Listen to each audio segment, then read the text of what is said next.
Mana ikannya? Aduh, bawa gergaji ni.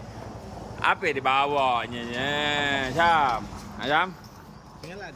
Nak tengok.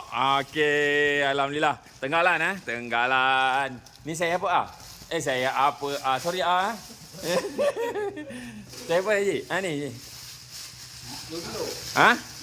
2 kilo. Okey, sekarang ni jap. Daripada kosong-kosong kita kasih ni Tenggalan Sungai Perak. Okey. Sekarang ni, tengok. Lama. Mantap. Hei, ya Allah. Okey, sekarang ni daripada kosong-kosong. Okey, alright. 2 kilo. Cek, angkat balik. Angkat balik dia muntah ke apa? Okey, lagi sekali. Cuit sangat.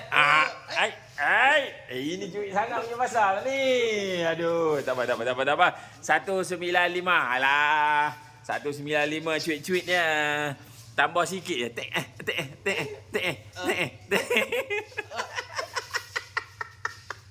Itulah orang kata ubuh batu dulu cuy.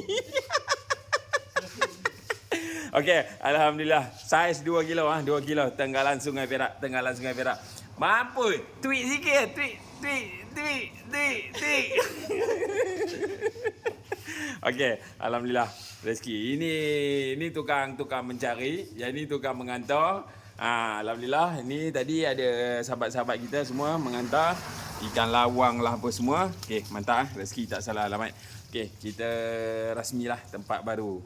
Kita cuci-cuci ikan di sini. Mantap.